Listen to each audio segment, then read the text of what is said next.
अंतकृत्य कालः कालो अन्यः कलनात्मकः स द्विविधः स्थूल सूक्ष्मत्वात् मूर्ताश्च अमूर्त उच्यते। काल दो प्रकार का है, ठीक है ना। काल कितने प्रकार का है? दो प्रकार का है। काल दो प्रकार का है, ठीक है। ज्योतिष की जो परिभाषा है वो काल सूप है। काल दो प्रकार का है, एक लोक का अंत करने वाला लोक अंतकृत्य काल, एक कलनात्मक काल। कलनात्मक मतलब जिसकी गणना की जाती है, ठीक है ना। लोक अर्थात्मक जो काल है इसके कोई भेद नहीं है। जो कलनात्मक जो काल है ये फिर दो प्रकार का है। जो कलनात्मक काल है कितने प्रकार का है? दो प्रकार का है, एक मूर्त, एक अमूर्त। एक क्या है? मूर्त है, एक अमूर्त रूप है। मूर्त मतलब एक का आकार या व्यवहारिक रूप है और एक का व्यवहारिक रूप नहीं है। एक काल का व्यवहारिक रूप है, एक काल का व्यवहारिक रूप नहीं है। जिसका व्यवहारिक रूप नहीं है वो है त्रुटि से। इसका जो आरंभ होता है त्रुटि, प्रलयांत काल पर्यंतम, त्रुटि से लेकर के काल का आरंभ होता है और कहां तक चलता है? प्रलय तक है। और त्रुटि किसे कहते हैं? कहता है कि सूचा पदम पत्रम भिन्नम। कहते हैं सूची यानी कि सुई की नोक से, ठीक है, सुई की नोक से कमल के पत्ते को, सबसे कोमल सॉफ्ट पत्ता रहता है, ठीक है, कमल का पत्ता, उस कमल के पत्ते पर यदि हम एक निश्चित दूरी से, या निश्चित दूरी नहीं कही गई, ठीक है ना, इसमें इसके जो प्रक्षेपण में, सुई के प्रक्षेपण में कोई निश्चित दूरी नहीं है, एक दूरी के प्रक्षेपण में, प्रक्षेपण से जो उसमें एक फोर्स बनेगा, एक उसमें एक तेज बनेगा, एक ऊर्जा बनेगी, उससे कमल के पत्ते में जो छेद करने में जो समय लगता है, कमल के पत्ते में छेद करने में जो समय लगता है, उस काल को त्रुटि कहा गया है। वहां से काल आरंभ होता है, वहां से वो कलनात्मक काल आरंभ होता है, वहां से काल की गणना आरंभ हो जाती है, वहां से शुरू होती है और जाकर के प्रलयन तक होता है, ठीक है। तो स्टेप बाय स्टेप एक चरणबद्ध तरीके से वो बढ़ता जाता है, ठीक है। तो त्रुटि से निमेष, निमेष से प्राण ऊपर बढ़ेगा। तो जो प्राण से जो पीछे त्रुटि तक है, वापसी की जो त्रुटि तक है, वो काल अव्यवहारिक है, क्योंकि वो सूक्ष्म है। सूक्ष्म होने के कारण वो अव्यवहारिक है। उसके बाद जो प्राण है, प्राणादि, वो व्यवहारिक काल के आ गया। तो प्राणी है प्राणादि कथितो मूर्ता स्त्रुट आदि अमूर्त संज्ञा का। पहली पंक्ति में कहा है कि प्राणादि, जो प्राणादि है वो क्या है? मूर्त संज्ञक है। और जो त्रुटि आदि है वो क्या है? जो त्रुटि है यहाँ वो अमूर्त संज्ञक है। जो त्रुटि है वो क्या है? अमूर्त संज्ञक है। यहाँ जो इसकी भेद की मूर्ति जो है वो त्रुटि संज्ञक है। फिर आगे जो ये प्राणादि है इसकी परिभाषा कहता है, क्या कहता है?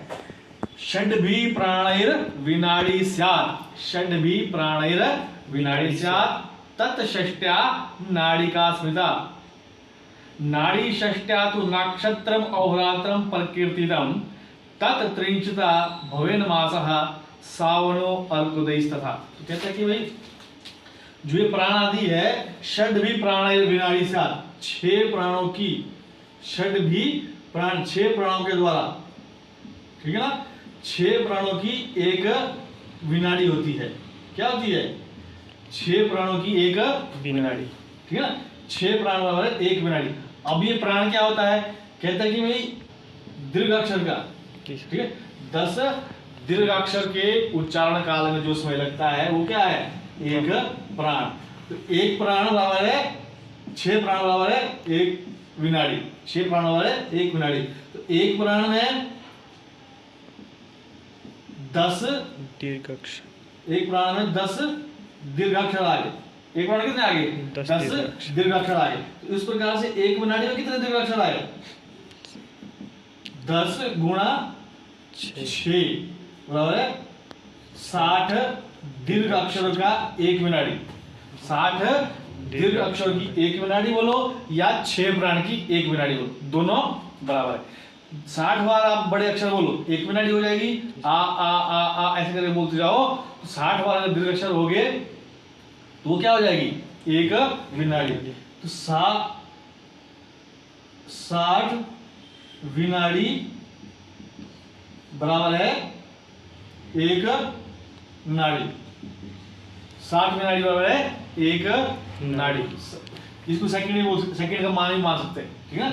60 विनाडी बराबर है 1 नाड़ी। 60 विनाडी बराबर क्या है 1 विनाड़ी। कहते हैं षड भी प्राण विनाडी सा तत्षष्ट्या, तत् मतलब विनाडी 60 के, नाड़ी स्मृता नाड़ी कही जाती है, नाड़ी षष्ट्या। अब नाड़ी को 60 करना है, नाड़ी षष्ट्या 60 नाड़ी बराबर है नक्षत्रम अहोरात्रम प्रकृतितम। एक नक्षत्र अवरात्र कहा जाता है, यानी कि एक अवरात्र कहा जाता है।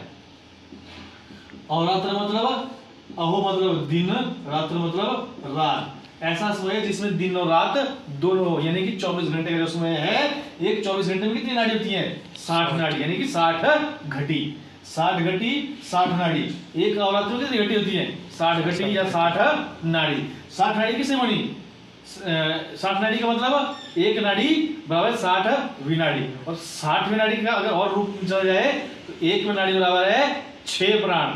6 प्राण का मतलब अगर एक प्राण में चला जाए तो एक प्राण कितना है जितना हमको एक दीर्घ अक्षर के उच्चारण काल जो समय लगता है उसको एक प्राण कहा जाता है। इस प्रकार से जब 6 प्राण हो जाएंगे, ये एक अक्षर में नहीं 10 दीर्घ अक्षर उच्चारण काल में, ठीक है। 10 दीर्घाक्षर उच्चारण काल में जो समय लगता है वो एक प्राण है। इसी प्रकार 6 प्राण की एक विनाड़ी, 60 विनाड़ी की एक नाड़ी और 60 नाड़ी का एक दिन होता है। तत्त्रिंशत् भवेन मासा, उसके 30 होने पर, किसके 30 होने पर उस दिन के 30 होने पर। जब इस प्रकार से 60 नाड़ी के हो जाएंगे 30 हो जाएंगे तो उसको एक मास कहा जाता है। उसको एक मास कहा जाता है। कौन सा मास कहते हैं सावन अर्कोदय तथा सावन अर्कोदय। सावन मास कहा जाता है और उसका मान कहां से होता है अर्कोदय तथा अर्कोदय तथा अर्कोदय के साथ सावन दिन कहते हैं और सूर्योदय के साथ, ठीक है। सूर्योदय जब आरंभ होता है जो 60 घटी कहां से शुरू होने जाएगी आरंभ कहां है सूर्योदय से लेकर के। इसलिए सूर्योदय से लेकर के अग्रिम सूर्योदय तक, एक सूर्योदय से लेकर के दूसरे सूर्योदय तक का जो मान है वो कितना है 60 नाड़ी। कितना है 60 नाड़ी यानी कि 60 घटी। एक सूर्योदय से लेकर के दूसरे सूर्योदय का जो मान है वो कितना है 60 घटी। उसको सावन दिन कह कहते हैं। इस प्रकार से जब 30 सूर्योदय हो जाएंगे, 30 बार सूर्योदय हो जाएगा, उसको एक सावन मास कहा जाता है। ये सावन मास 3 प्रकार के होते हैं। जो मास है मास व्यावहारिक रूप से 3 प्रकार के, सावन, चंद्र और सौर। सावन, चंद्र और सौर। सूर्योदय से सूर्योदय तक, ठीक है ना, सूर्य उदय से सूर्योदय पर्यंत एक सावन दिन। सूर्योदय से लेकर के अग्रिम सूर्योदय तक एक सावन दिन। इस प्रकार से 30 हो जाएंगे तो उसको बोलेंगे सावन दिन। उसको क्या बोलेंगे सावन दिन। फिर चंद्रमा, चंद्रमास, एक चंद्रमा, चंद्रमा की गति के अनुसार एक पूर्णिमा से या एक अमावस्या से, पूर्णिमा से दूसरी पूर्णिमा तक एक चंद्रमास। एक, ठीक है, एक पूर्णिमा से लेकर के दूसरी पूर्णिमा तक यानी कि चंद्रमा के पूर्ण होने तक क्रमशः से एक मास कहा जाता है। और चंद्र मास में 29.5 दिन होते हैं। चंद्र मास में कितने दिन होते हैं 29.5 दिन होते हैं। सावन मास में 30 दिन, चंद्र मास में 29.5 दिन। फिर तीसरा आया सौर मास, एक संक्रांति से लेकर के सूर्य भाग, एक चला सूर्य के आधार पर, ठीक है ना। देखिए से एक संक्रांति से लेकर के अग्रिम संक्रांति तक सूर्य एक दिन में एक अंश चलता है। तो एक दिन दूसरा अंश चला, 2 अंश, तीसरा अंश चला, 3 अंश, चौथा अंश चला, 4 अंश, पांचवा अंश चला, 5 अंश। इस प्रकार से जब एक राशि के पूरे 30 अंश भोग देता है, एक राशि से जब दूसरी राशि पे जाता है तो उसमें मास परिवर्तन होता है। जिस दिन राशि परिवर्तन करता है उस दिन क्या होता है, जिस दिन पिछली राशि को छोड़ के अगली राशि में प्रवेश कर देता है, अगली राशि में चल जाता है, उस दिन संक्रांति होती है। उस दिन संक्रांति होती है, वो भी 30 दिन का। सौर मास 30 दिन का, सावन मास दिन का माना जाता है। वो कहीं से भी आज से लेकर के अगली बार जब द्वारा ये दिन आएगा 1 महीने बाद, या जब तक 30 दिन नहीं हुए तब तक सावन दिन होगा। सावन दिन मतलब आज के दिन से लेकर जहां से भी आप आरंभ करो, जहां से भी जिस तिथि में जिस दिनांक में आरंभ करो वहां से लेकर दिन गिनते जाओ 30 दिन तक। सावन 30 दिन होने पर एक सावन मास माना जाएगा। क्या माना जाएगा श्रावण मास है, परंतु चांद्र मास और सौर मास के निश्चित बिंदु है। श्रावण मास का निश्चित बिंदु नहीं है, वो किसी भी तिथि से आरंभ होकर के द्वारा उसी तिथि पर पूर्ण होगा। जैसे इस बार प्रतिपदा को कोई कार्य आरंभ किया, उसका मास कब होगा? जब द्वारा प्रतिपदा आएगी तब मास का आरंभ माना जाएगा। या कोई कार्य सप्तमी को आरंभ किया गया तो उसका पूर्ण मास अगली बार जब द्वारा सप्तमी आएगी तब माना जाएगा।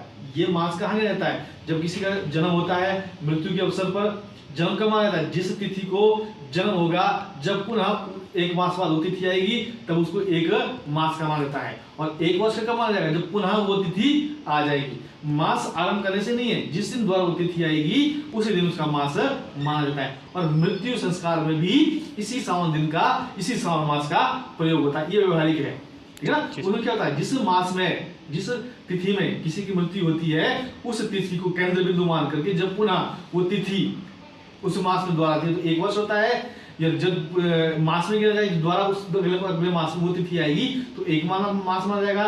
दूसरे मास में वो तिथि आएगी शुक्ल पक्ष की, अगर सप्तमी में गया है तो शुक्ल पक्ष की सप्तमी द्वारा आने पर, कृष्ण पक्ष में गया है तो कृष्ण पक्ष की सप्तमी आने पर, या जिस भी मास की जिस भी पक्ष की तिथि में गया है पुनः उसी मास की उसी पक्ष की तिथि में आने पर वो मास माना जाएगा।